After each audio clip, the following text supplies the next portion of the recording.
Welcome to Beyond the Blend, the podcast that goes behind the science and talks to the people at the heart of the lubricant market, telling the real story of the people who make the lubricant market move. With real insight and honest conversations, we aim to show off the people side from across the entire lubricant supply chain. Join me, Steve Knapp, and Rob Taylor as we delve behind the scenes of the lubricant industry. Let's go. Let's start with a quick 5 from 5. Cam, your best day at work, is it on the phone with customers or is it developing a team member's skills? Oh, it's definitely developing a team member. You know, as much as I like speaking to customers, I take pride in working with the team too, yeah, for sure. Nice one. So when a tough inquiry lands, do you go straight to the data and product sheets, or do you jump up to the whiteboard and start working out and being creative? Yeah, I usually take a minute. I'd say the whiteboard. So your ideal learning style, formal course or figuring it out live? Figuring it out. I'm a kinesthetic learner. Friday night, a quiet night in or a busy night out with friends? A night in every time. Man after my own heart there. A good book or a good movie? I'm going to go book just on the preference of, like, I listen to a lot of audiobooks. If I asked you, what's on your current audio book headphones? I've got a massive collection. I've got the entire Game of Thrones collection. I've got the entire Hunger Games, the entire Harry Potter collection. They've recently started releasing the live action version of the Harry Potter one. So it's, you know, the cast is in it and there's background noise. So it feels like you're in the movie, but it's the book script. So it's brilliant. I listen to a lot of like psychology stuff too, just out of interest. I find it fascinating. So there's people like, I think he's Danish, Eckhart Tolle. He's like a teacher of some kind. But I listen to his books and I find them very interesting. And yeah, a lot is very, very eclectic. I'm not religious as well, but I listen to the Bible every now and again. I feel like that just gives us a good understanding of who we are as sort of Western society. A lot of principles are based off that, so I enjoy that too. That's very interesting. I mean, I've never listened to an audiobook, by the way. Never. Have you not?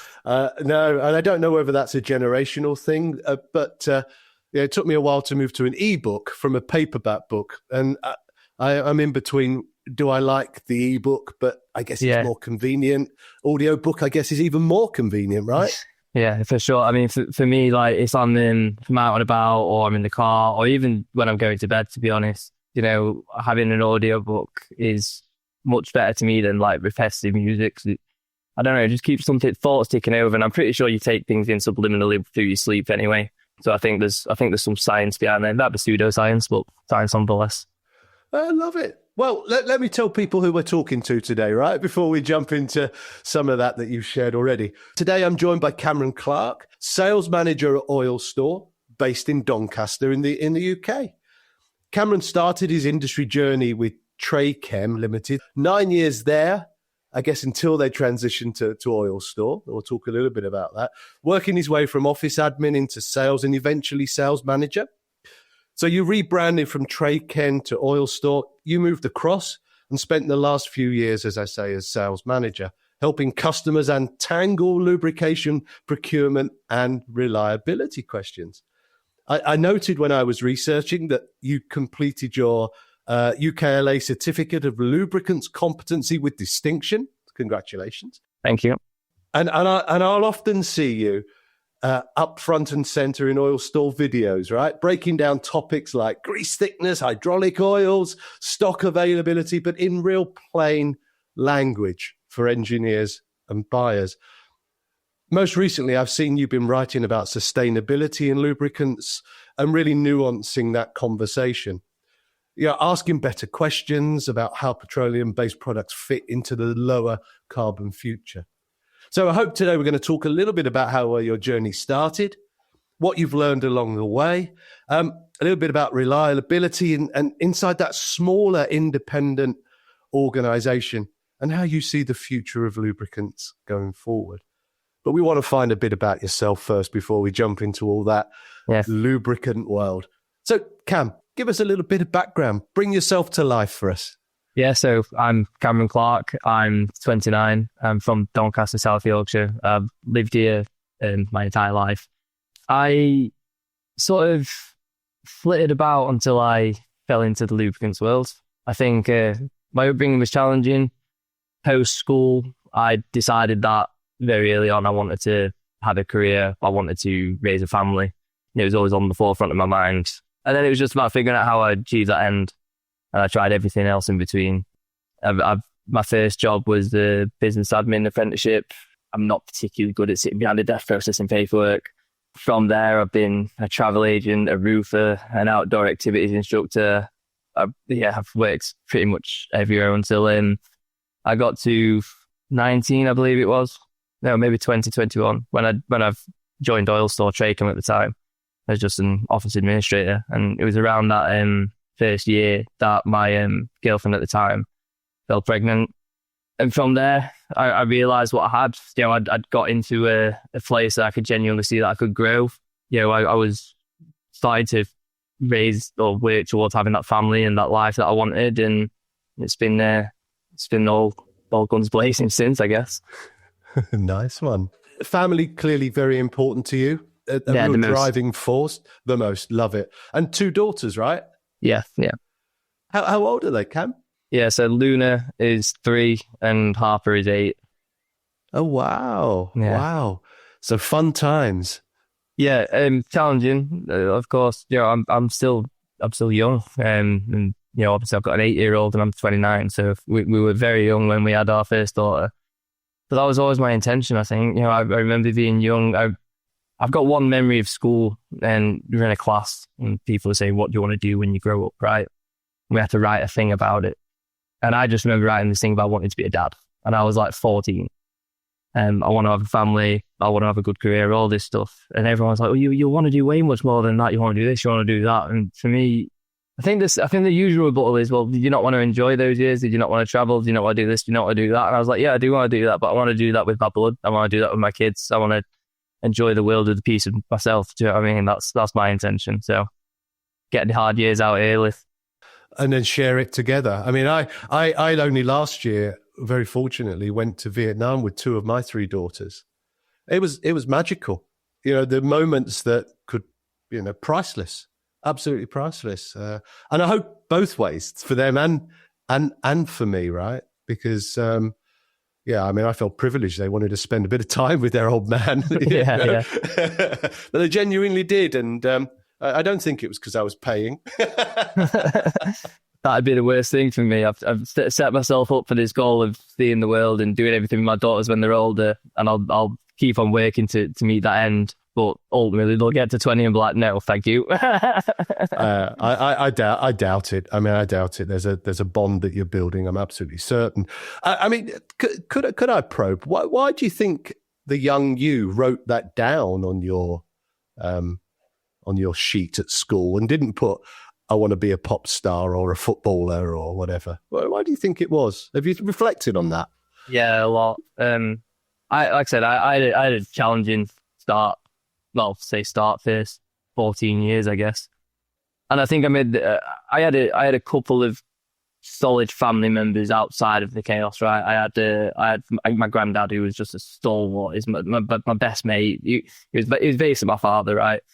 I seen the life that he'd created, and I just wanted to be him. That was it. He'd been with my grandma. He passed a couple of years ago, but he'd been with my grandma, 50 odd years. Like, everyone loved him, everyone respected him. I was like, that's what I want. That's who I want to be.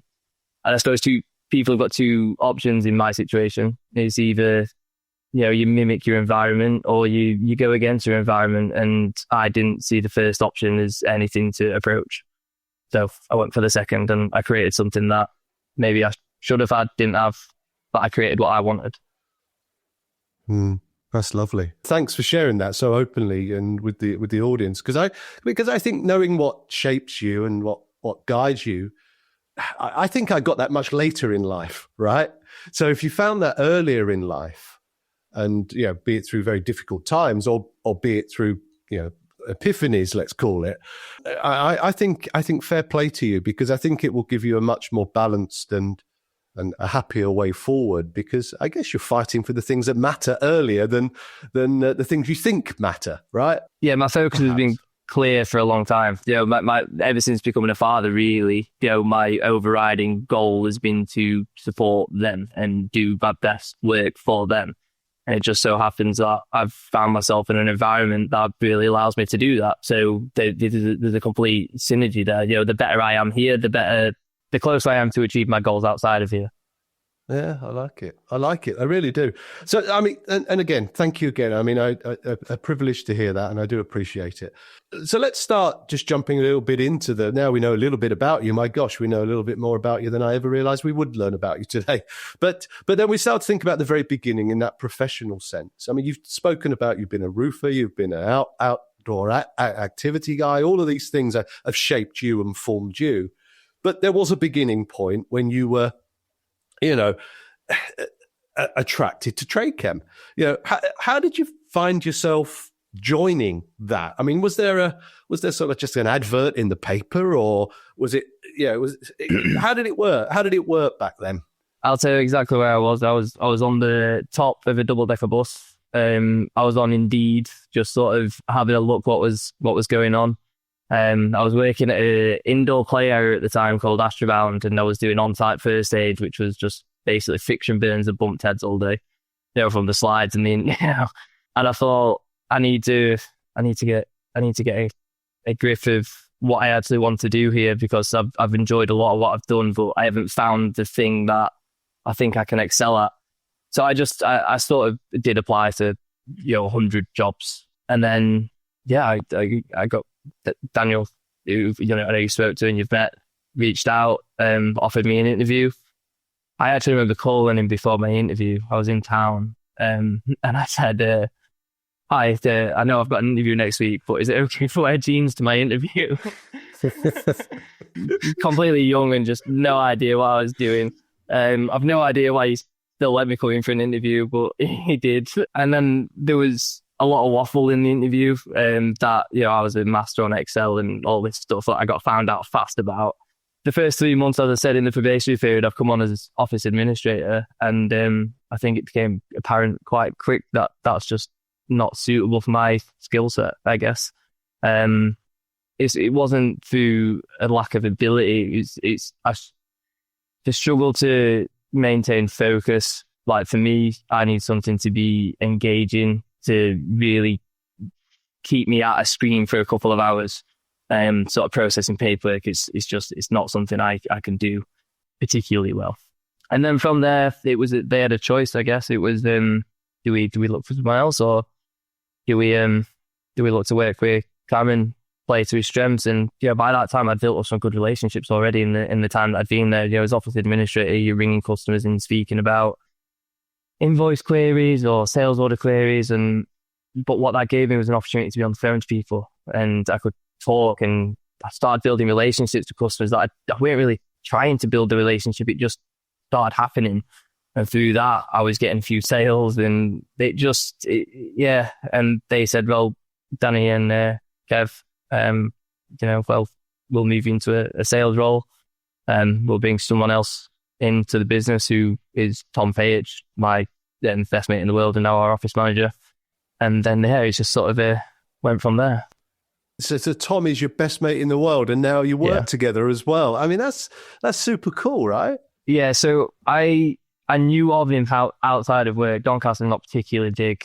I didn't know him too well though. But over the last 8 or 9 years, we've really grown close, and he was the best man at my wedding. He's my family love him, my kids love him. He's my best mate. Uncle Tom. Yeah. yeah. I can hear it now. I really can. And what I love about that story is your attitude at the start was, I can do that. I mean, I might be blagging it, Excel guru, but but I can do that. So you're in an environment where I guess you started to feel a place of belonging almost, or a reflective place where you could say, I like it here. When did it click to you that this might be a longer term path? Was that early on, or was that kind of as that sort of grown? Was it very early? Did you go, I like the culture, I like the people? How did that look? There's a nuance here in that I'm trying to consider my age at the time. Being 21, 22 in those early years, as driven as I was to be successful, I don't think I was necessarily driven to be specifically successful within the lubricant sector. I think that started to come probably around the time I landed like the first big business that I'd brought in, and the gratification that I got from that, and the feeling and the buzz, and seeing how it affected the rest of the business and what it allowed us to do. And from there, I was like, right, I get it. The only way I can describe it for me is it's like scoring a goal. I'm obsessed with football. I played my entire life, and it's the same feeling. Landing a big order is exactly the same as smashing one in from 30 yards for me. I love it. I love the analogy. And the group hugging, so almost the team aspect as well. Yeah, right? for sure. So I've got to ask, because people are going to be interested, is it Doncaster, or did you chase a higher caliber of team to support for victories? Yeah, so I spoke about my granddad now, close for you, and he's the one that got me into football. He's a massive Arsenal fan, or was a massive Arsenal fan. And me, just to be annoying at the time, I guess, decided to be a Man United fan. It was based in reason. My family from Salford would have probably been my team anyway. But it just had that little thing, is I always wanted to watch the games with my granddad, and he could bash United, I could bash Arsenal. We'd have games where we'd play each other, and I live for it. Don't live for it so much nowadays. Not with United anyway. I guess the age you are, you saw the glory years. So you're probably having to learn what it's like to be a normal football fan and lose more often than win. Good times. But I must say, I do love that collective part. Again, the sharing with your granddad, because I mean, my background is the East End of London, and I used to go to the old West Ham ground before this London Stadium bowl thing, where I used to go with my granddad and my uncle, and I'm a bit older than you, Cameron. We didn't necessarily have to pay for young kids, right? And they would literally pass us on shoulder to shoulder to get us to the front, to stand on crates to look over the top. So you had almost the front 4 or 5 rows were all the young kids, and all the back were the dads, granddads, and uncles. And it was very male dominated. It wasn't so much as it is now. But like you, it takes me back to great happy memories. Although we were just a West Ham family, right? There's no sort of changing us. Yeah. I remember my brother-in-law bought one of my daughters a Grimsby Town bib. Nice. And I've refused to let her wear it. Yeah, Grimsby's not a nice place to go. Not for football, anyway. Brilliant. And you say you still play? Yeah, I try to. I had a pretty bad injury a couple of years ago, so I do what I can. I've pretty much sacked off Sunday League. I've just got no interest in playing on those boggy pitches, and but I still enjoy playing on AstroTurf on a Monday or a Thursday. I help run a team nowadays. We've got a team that we set up on the back of sort of that COVID era. We lost a few friends throughout that to mental health issues and whatnot. And off the back of that, we set up a team. I came into it, and as I stopped playing, started moving into running the team. And as of next season, we're going to have a over 35s team and an under 15s team, along with the standard men's team, which should be moving into the Premier League of Doncaster Sunday League. So yeah, it's good fun. No, I think I'll be involved in football for the rest of my life in one way or another. That's an incredible success story out of tragedy, really. And does that drive the purpose of the team, do you think? Yeah, it does. Like I said, I grew up playing football my entire life, and when I got a bit older and I weren't playing at a level anymore, I was just playing to be social. Not to be too doom and gloom on this, Steve, but I started playing for a team called Fans, which is a charity set up for dads that have lost kids. Me and my wife, obviously we've got 2 girls, but we lost our son, who was our second child. He had some sort of issues in utero, and from there I joined this team, and it was I didn't realize it was a thing, if you know what I mean. Like a place, like a football to me was always just, it was competition. It was at each other, but then that was like a community of people coming together, and it helped a lot. And then, like I said, from there, a group of friends that I was already friends with, and they were setting up this team. It was off the back of, some personal friends that we'd lost and everything. And I went over there, and we've raised, I think we've probably broke £20,000 over the last 5 years, raised for charities. And yeah, it's good stuff. I mean, again, I really appreciate you sharing that. And, out of very tragic scenarios, I guess you find hope and help in many different aspects. And to be here today talking about the positivity that can come from absolutely tragedy is great for us as Beyond the Blend community to share with you at this moment. So I do appreciate you opening up to us a little bit about that. Very important that these things are spoken about.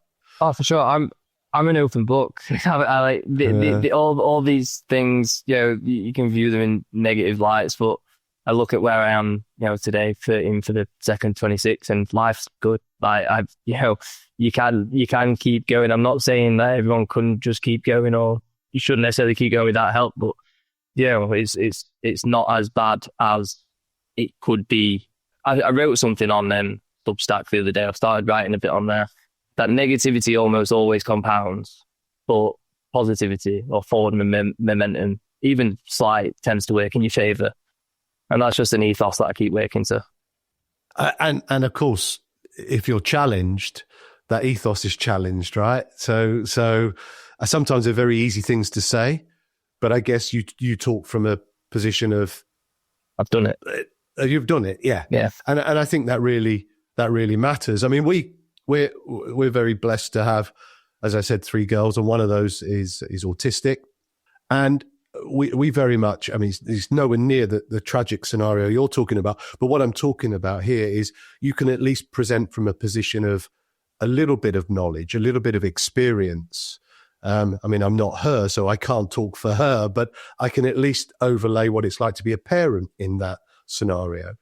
And my wife has set up support groups around that so she can bring parents of autistic children to come and talk about the challenges or their experiences, or just listen to other people. So these things are really, really important and really do matter. So that's beautiful. Fair play. Community, yes, it's the driving heart of everything. I believe that wholeheartedly. And that's really, really very special, because I guess you're starting to see, without transitioning too much into a more sort of basic conversation, I guess you see Oil Store as a community as well. I want to probe on that, because you move from, and this is quite a clumsy segue, but I think it's appropriate. We do. Trade Chem rebranded to Oil Store, right? And we've already discussed it. Your sales manager there. That transition, did that challenge your sense of belonging and community? I.e., we were Trade Chem, we're now Oil Store. Did that feel different? Did that look different? Did it? It felt different and it looked different, but it felt right. So nothing really changed too much in terms of our end, right? The business was started as Trade Chem, and the website that we have, the online store and the content that goes out on there and everything else, that was Oil Store. And as we've become more successful on the online side of things and engaging with customers through there, it goes a lot of phone calls with I'd answer Cameron from Trade Chem. I'm trying to reach Oil Store. Oh, no, that is us. That's our website. And I just felt like maybe that initial conversation, that straight away, there's a bit of confusion there. It wasn't something obviously I noticed or implemented. I felt it, but then the decision was made. Right, let's rebrand to Oil Store, and it made a lot of sense. Naturally, as we've grown online, people have recognised us as Oil Store and less as Trade Chem over the years. So we've just essentially listened to the people, I guess, and done what made sense. Lower hit rates, missed targets, and no receptionist to patch you through because buyers decide before you arrive. Selling Lubricants Smarter tells Dan Wilder's story of ditching the old playbook. Qualify hard with SpanCop. Plan sharper meetings with Whopper. Use AI to move faster and turn technical expertise into clear outcomes buyers trust. Built on the Buyer Revolution research, it's a practical blueprint for modern lubricant selling. Search Selling Lubricants Smarter on Amazon and buy your copy today. I mean, I mentioned it in the 5 from 5.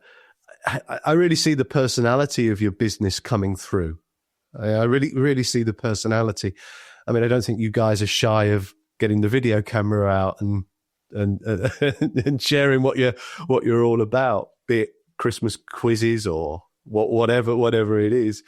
Where does that all come from? Is that from you? Is that No? No?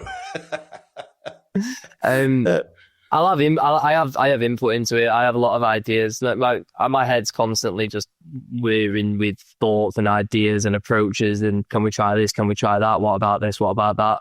But we're an online. We're not an online business, but our presence is online. The leads that we generate tend to come through people finding us online, or obviously just historic contacts and people that are already aware of us, or LinkedIn or whatever it might be. So then it's a case of how do you best implement that? How do you reach those people that are out there looking? We're already doing well, so how do we do it better? And the decision was made to bring on someone in marketing, which is Jay Hatton, who you'll see about on LinkedIn. And he's young and he's full of ideas, eager to learn. That's just sort of where it stemmed from. And I think the content's changed over time. It's trying to figure out what works, what people want to hear, what they don't want to hear, what they want to engage with. And it's difficult in our industry sometimes. And even more so, I think for some of the products that we supply, the refrigeration lubricants and the compressor fluids and the heat transfer fluids, it's so difficult to communicate those intricacies to the products and how they directly affect a customer in a way that's going to be presentable on LinkedIn for the wider audience and not just maybe a handful of engineers using heat transfer fluids.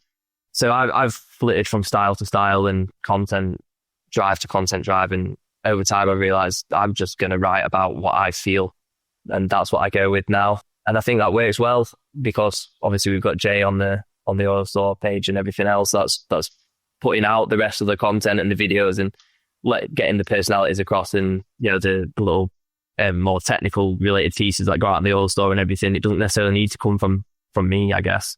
I can write about real world experiences of things that have happened in a way that I want to write it, and then get involved in the video side of it, which, as you rightly pointed out, we are really tight knit here. So when we're in a room and there's a camera on, it's usually just laugh.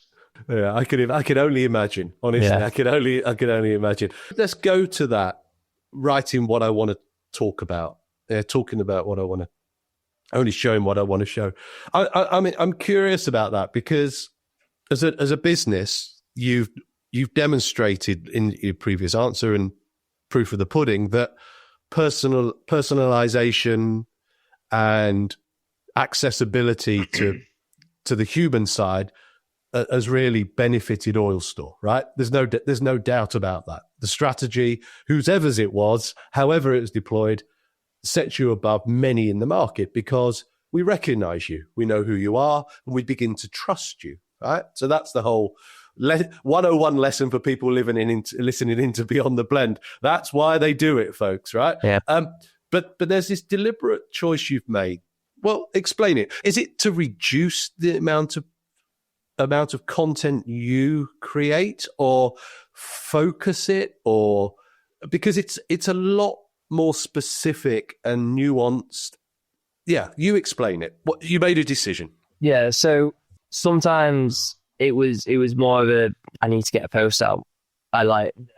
We've had marketing people that we spoke to outside of the company in the past, and you need to do this, and this, and you need to, in this way, you need to format post in this way. And all right, I'll try it. I'll listen.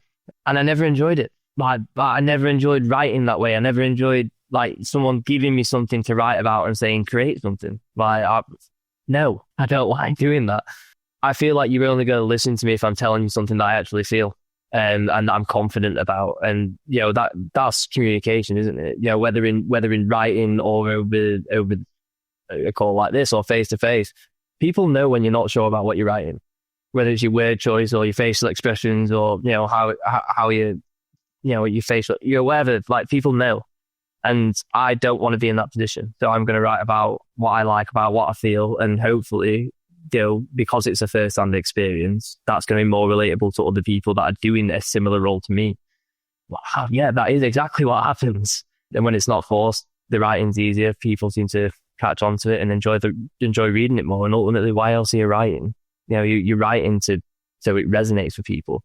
So I'll write what I feel is coming from, first-hand experience, I guess. It's certainly more, the word I've used a couple of times through our chat is purposeful, right? Purposeful, there's so many things driving your purpose. And I guess now your presence on a business social media platform has become purposeful. Yeah. And you've started to talk, as I say, about sustainability as an example in that space. I just want to push on that a little. Are you seeing that the conversations are changing with engineers and procurement teams around sustainability? Because for me, this has been a forever question in lubricants. Are we doing the right thing because we're doing the right thing, or are we doing the right thing because it's the right thing to do?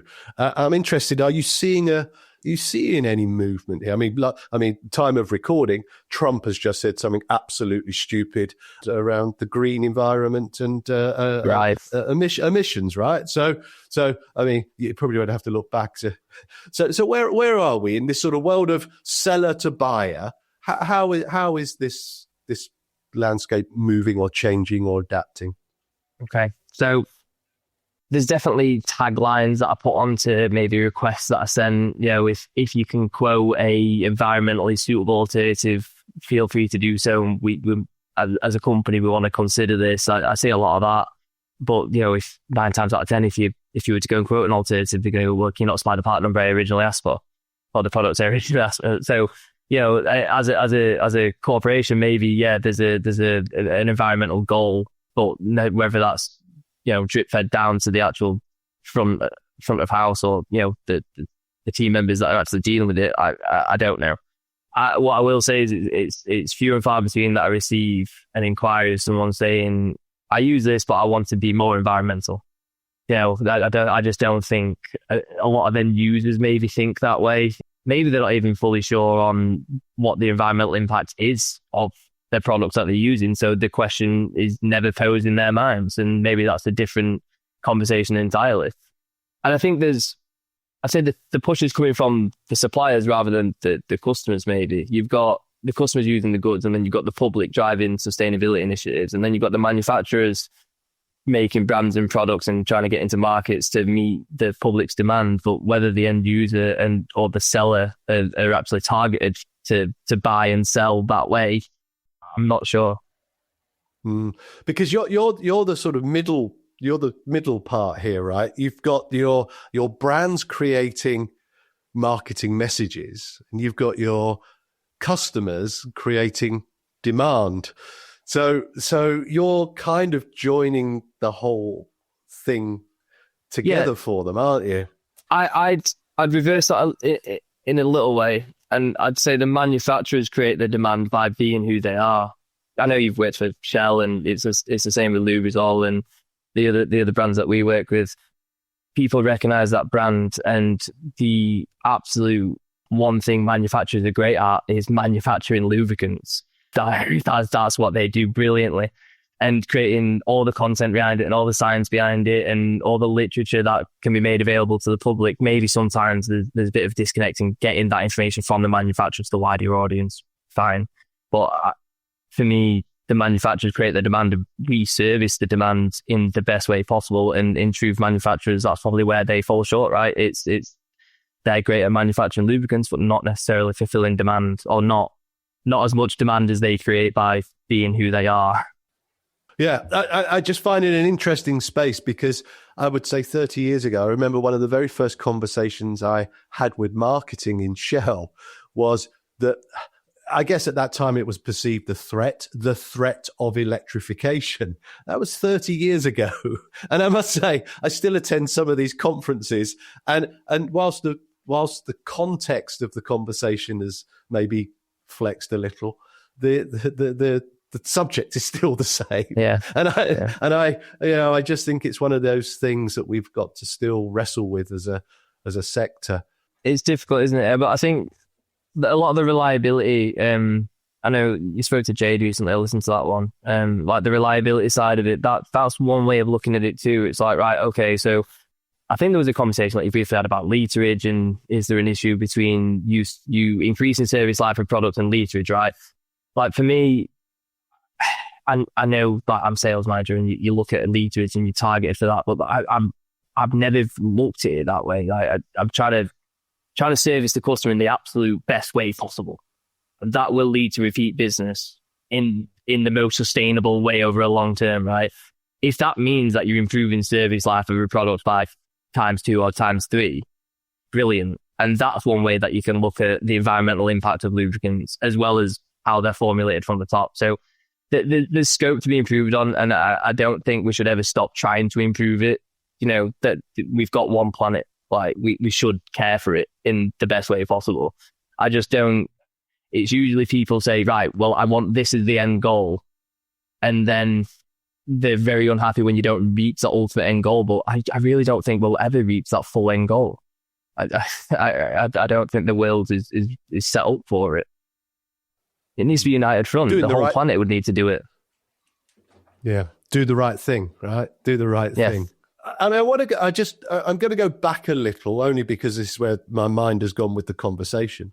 You when you joined as office manager, I guess your knowledge of lubricants, the sector, all of the widgets that are within the sector was I'd say low. I don't know. Maybe you just were zero. Some savant, zero. Right, there we go. We've reached a line. Yeah. Yeah.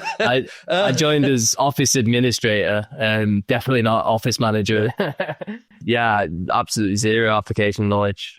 I'm not really a car person either, so I didn't even have really that side of the automotive understanding. To be fair, we don't. Automotive isn't a big part of what we do, but nonetheless, you still get plenty of inquiries, and it might have been handy to have some knowledge. But yeah, nothing. It was ground up. Yeah. So we're at a point now where you've completed a UKLA certificate of lubricants competency, and I mentioned in the intro with distinction, and that's worth saying. I mean, why did you do it? Why did it matter? How has it helped? Yeah, so Daniel, RMD, he'd done it. He found it beneficial and spoke highly of it to us, and said it'd be something good for me to do. And obviously, I'm always eager to learn. The more I learn about the products that we supply, the better service that I can provide to a customer. That's just the end of it. So me and my colleague Tom Clarke went once a month to do the UKLA course. Met some good people through it as well, some good trainers. I think it was just a good experience as a whole. And I did take a lot of learning away from it. There were, with all the different modules within that course, there's a fair bit of it that, it doesn't directly apply to what I do on a day-to-day, but it gave me contextual information for when I can put two and two together on something else nowadays. So yeah, I found it really beneficial and I enjoyed it. Yeah, I mean, it's almost that position of learning, isn't it? I mean, you've spoken about in earlier on about subconscious learning. Even when you're asleep with your audio books going, you're always learning, and that sort of learning side is an interesting aspect. And I guess one of the things that we have to do, because you're more digitally native than me, I'd probably suggest, and learning for you probably is more digital. Already said, audio books versus paperback books. What do you see? What do you see the future being? Do you see it being a AI robot driven world, or do you see it being a a human-based world. I mean, I'm interested in a younger person's view on either the risk or the upside of what might happen from, I guess, technology and AI. Yeah, I think a lot of it is just spitballing, isn't it? I've got no idea the scope of the actual technology that is available. Like, what we know about is very likely just the surface of what really can be achieved. I think there's a lot of industries that are going to struggle. You know, there's AI will take over a lot of industries where you don't need a human element attached to it. You know, they can process code and data in a way that people just can't. And it's frightening, exciting, sad for some people, like all in one. I do think ultimately it should drive us to being much more efficient in terms of data and accuracy on that side of things. But there's industries where you're never going to be able to remove a human element from. You know, I use AI regularly, but I don't use AI to give me answers. I use AI to quantify what I already think, or to string theories together, or to research, and then I'm using it as a learning tool from my own knowledge to further that, rather than taking from it to try and give me something new. And I think using it in that way, especially in our world, I just don't see how AI could ever do what we do. I don't think it's possible. So I think there's always going to be, I don't hate to say it, but it's an age-old saying, and something that I've had repeated to me, you know, the people buy from people line. It's gone. I know it's used non-stop, but it's true. And that's the reason I've got a job today. You know, from when was so clearly about being an office administrator, and that's why I had a job, because I built up a relationship with a few people over the phone, and I'd done well, and, you know, and grown a couple of accounts, and AI wouldn't have done that, wouldn't have achieved that. So, yeah. I mean, it's an interesting space for us because, you know, our business is person to person, right? I mean, why are we running the podcast of Beyond the Blend, where we're showcasing the people within the lubricant sector? You know, it would be really awful if we let's pretend there's a, you know, fake Cam and there's a fake Steve, and they're creating this almost unreal conversation, right? So these human moments would be lost. But I think, as you've said, there's undoubtedly going to be efficiencies that are going to be driven through the technology advancements, and yes, you know, and if they're a force for good, i.e., improving customer experience, time liberation, you know, better balance work and life, you know, I think all for the good. Our buyer revolution research actually says that, you know, buyers still very much want that human to human relationship, but they want to be able to self-serve far more. Yeah. Yeah. You must see this day by day, and I think AI will accelerate, or at least improve, a buyer's ability to do that. But you said something within your comment that I'm fearful of. The answer will be wrong sometimes. So I think we have to be very mindful that the robot isn't always right, and just to be very cautious of that. But I guess as a father of two young girls, they're going to be even more digitally native than you, right? Perhaps they are already. I don't know. Yeah, I mean, that's been different from my upbringing. You know, the technology that the girls have access to. You know, my 8-year-old, and I finally caved in, and I got her an iPad this Christmas. She loves art. She's obsessed with art, and I got sick of buying new pens, you know, boxes and boxes of stuff, and they'd always get lost, and the tops would be left off, and drawing on walls or whatever when Luna, the 3-year-old, gets hold of it. So I bought her an iPad, and I bought her the Apple Pen and everything to go with it. And some of the stuff she does on it is crazy. I don't know how to do it, some of it. So yeah, I imagine I'll lean on them in a few years' time to teach me a thing or two. Yeah, for sure.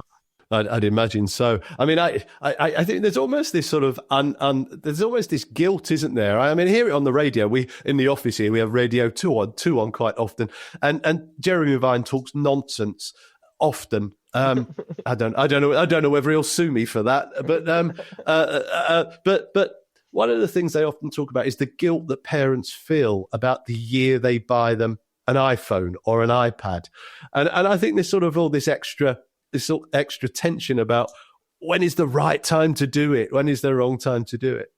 But I remember, I mean, it's a long way I remember being sat in a restaurant just before Christmas with some friends, and a family came in with 3 young children. I thought, okay, this is going to be noisier than I thought, but, it's a public place. But then they proceeded to put earphones on each of the 3 children. You know what I'm going to say, don't you? And they put an iPad on in front of them each and allowed them to watch Strictly Come Dancing or something like that on their iPads. I don't know whether that's a good thing or not. I think that's not for me. Like it's an hour or 2 a day. Yeah, I think the good thing about like technology, like you keep saying, I can put blocks from my phone to the iPad. If my daughter wants to play something or she wants to download something, like I have to approve it, so I know exactly what she's doing. But yeah, like mealtime, it's again community, family. Like we're sitting down, we're eating, we're talking. I want to know about your day. I know you don't want to know about my day, but I want to know what you got up to at school, who annoyed you. What classes you've done. I don't want you sat on your iPad.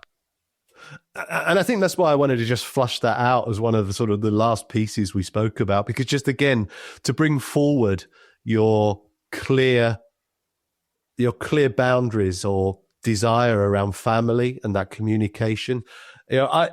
I've learned a lot about the importance of family to you today. I didn't see that in your writings before, but I knew about the importance of deeper relationships and the time you take to think about what you write that I see on LinkedIn.